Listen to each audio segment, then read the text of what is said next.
Hello guys, आज मैं आप सबको बताने वाली हूँ कुछ तो है नागिन एक नए रंग में की एपिसोड 7 की फुल स्टोरी। तो चलिए स्टार्ट करते हैं। तो जैसा कि आप सब जानते हैं कि रेहान प्रिया से माफ़ी मांगता है और कहता है कि उसकी मदद करे। फिर प्रिया उसे कहती है कि आखिर सब उस पर ही क्यों शक करते हैं कि सब कुछ उसने किया है। हालांकि बाद में रेहान उससे दोबारा माफ़ी मांगता है और फिर वो कहता है कि मैं जानता हूँ कि तुम ऐसी लड़की नहीं हो।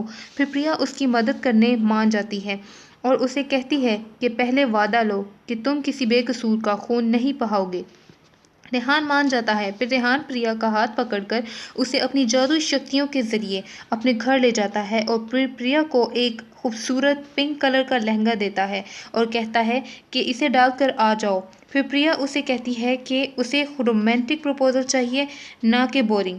फिर रेहान नीचे चला जाता है और वहीं दूसरी तरफ सब घर वाले बहुत परेशान होते हैं। फिर रेहान कहता है कि जिसका आप सबको इंतज़ार हो रहा है वो यहाँ है। फिर प्रिया एक खूबसूरत पिंक कलर के लहंगा डालकर सीढ़ियों से उतर कर आ रही होती है। फिर रेहान प्रिया को बड़े ही खूबसूरत और रोमांटिक अंदाज में अपनी फीलिंग्स का इजहार करता है और कहता है कि वो उससे शादी करना चाहता है। लेकिन प्रिया क्या करती है, प्रिया उससे शादी से करने से इनकार कर देती है। जी गाइस, यहाँ आता है सबसे बड़ा ट्विस्ट कि प्रिया ने रेहान से शादी करने से इनकार कर दिया है और उसके प्रपोजल को रिजेक्ट कर दिया है और कहती है कि उसे मोहित से प्यार है, रेहान से नहीं, और वो उसी से शादी करना चाहती है। असल में ये प्रिया उस अजनबी के कहने पर कह रही होती है क्योंकि उसने प्रिया की माँ को किडनैप किया होता है।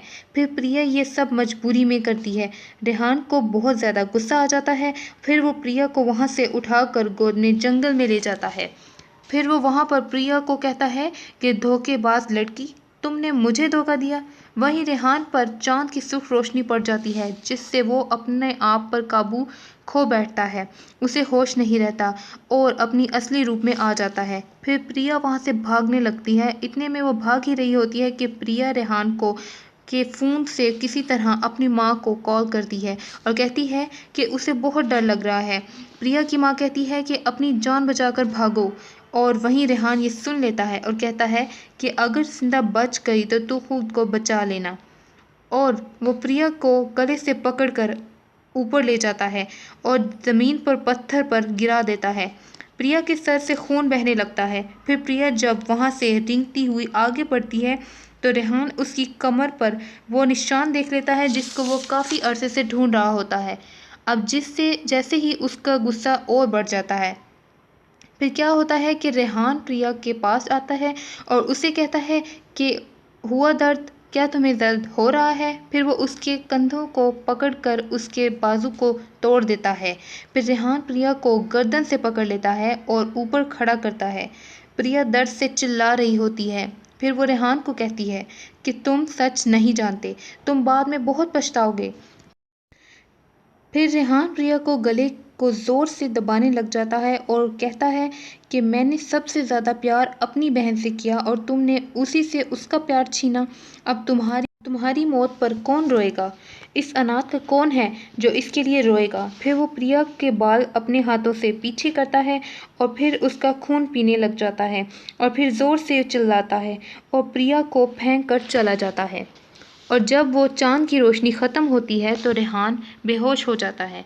फिर प्रिया की माँ उसके पास आती है और उसे देखती है।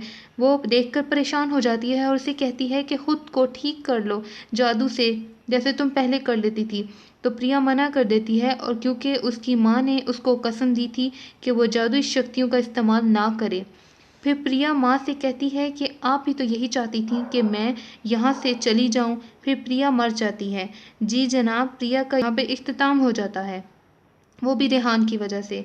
फिर प्रिया की माँ उसे एक अनदेखे अजनबी के पास ले जाती है और कहती है कि प्रिया को ठीक यानी जिंदा कर दो ताकि वो अपना बदला ले सके, वरना वो फरिश्ते का दिया हुआ वरदान इस्तेमाल कर लेगी। तो जी जनाब, आपको क्या लगता है, क्या वो अनदेखे शक्तियाँ प्रिया को दोबारा ज़िंदा कर देंगी? क्या प्रिया को नई ज़िंदगी मिलेगी और नई शक्तियाँ मिल जाएंगी? अब आपको क्या लगता है, मेरे साथ कमेंट सेक्शन में ज़रूर शेयर कीजिएगा। उम्मीद है आपको वीडियो अच्छी लगी होगी। मेरी हर आने वाली अपडेट देखने के लिए सब्सक्राइब कर लें।